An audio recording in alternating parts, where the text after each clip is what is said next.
Hi Reading Zone, I'm Angharad Walker and I'm the author of The Ash House. The Ash House is a story of a boy called Sol who is struggling with these mysterious pains. It's this illness that he just can't cure, nothing seems to make him better.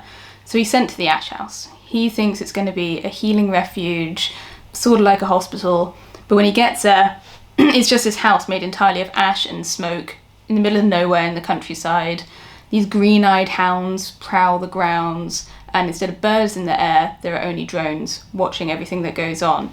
And the people who live there are a group of children. They've been there their whole lives, and they haven't seen another adult in 3 years. They're waiting for their headmaster, who they love, to come back to them. As he spends time there, Sol realises that the upside-down, strange world of the Ash House hides even more secrets, and he has to try and uncover those secrets, and as he does so, he finds out that it's actually really quite a dangerous place, and he's the only one who can see it for what it is. He forms a new friendship with a boy called Dom, and it's their friendship that's really the light at the heart of the story, and they help lead everyone to safety and freedom. The Ash House is quite a scary book, and there's a couple of things in there that will make it scary. Some things are obvious things that you would expect to see from a scary story. There are monsters and there are secrets and there's this big spooky house and no one really knows what's quite going on.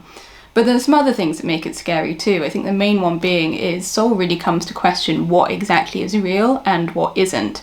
He knows houses shouldn't be able to be built out of smoke, and he knows that a fence can't be built out of stories, and yet somehow at the Ash House those things do come to pass, and it's really his job to try and find out what and who he can trust.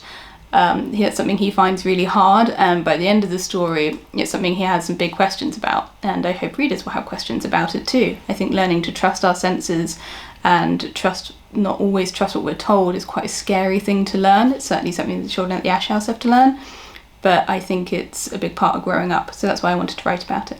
One of the things I really enjoyed when I was writing the book was naming all the characters. You can actually see the notebook that I first wrote all the characters' names in behind me. It's this red one here. And I decided to name all the characters after virtues. They all have names like freedom and liberty, hope, love, charity, patience, prudence, and many, many more. In the book, they call them nicenesses. Now, at the Ash House, nicenesses are a lot more than just their names. They are a set of rules and values that they all have to live by. They watch these recorded lessons about them, and they try and inhabit all of those values as they go about their day-to-day lives. I have a little question here from Reading Zone who have asked me, what virtue do you think I would be given if I was a child at the Ash House? Well, it's a good question. I think the way the nicenesses work, it's best if you have a niceness that's your name that maybe actually you struggle with a little bit, something that maybe doesn't come naturally to you, because then you hear your name every day, so that would make you want to practice it, I think. It would remind you of it all the time. So mine would probably have to be patience. I'm not very good at waiting for things. That's definitely something I struggle with. Reading Zone have asked me to do a short reading from the Ash House. Now this is from chapter 2, where Sol and Dom first meet. Sol has just been dropped off at the Ash House, and this chapter is told from Dom's point of view, where he's just met Sol and he's going to take him to see the building, the Ash House itself, for the very first time. So here we are from chapter 2. Dom pushed his sodden fringe out of his eyes. He just wished that the sun was shining when the new boy saw the Ash House for the first time. The way the smoke eased off the building and smudged the sun. The way tiny grains of ash mixed with pollen in the summer and were whipped by the wind so that they settled in the children's hair and under their eyes. It wasn't so nice in the rain. Dom opened the gate and reminded himself that patience is a niceness. He led the new boy up the rest of the driveway to the front of the Ash House, stealing glances so that he could see him catch the glimpse of the soft, opaque walls, the towering chimneys, the glossy windows lined with black powder. He wanted to see his eyes widen and hear him catch his breath. Soon the gate and the drive were out of view, and nothing stood between them and the house. They stopped walking.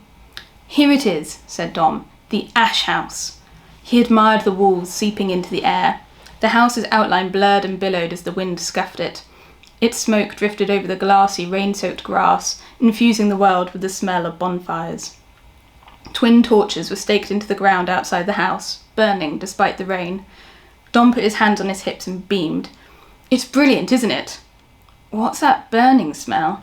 "Come and touch it," Dom cried excitedly. He dragged the new boy over the grass, ignoring the rain tapping on their shoulders. Dom could smell the walls as they got near.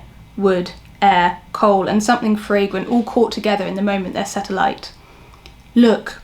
Dom pressed his hand into the wall. It was warm, and he knew it would burn him if you pressed too hard for too long. He whispered the reverent words they used to show their thanks for the ash and the niceness of their names. Freedom is a niceness. His pale palm came away with a perfect dusting of grey powder. You do it too. The new boy held up a finger and stroked the wall gently. It came away smudged with the same grey. Okay, so it's a dirty house?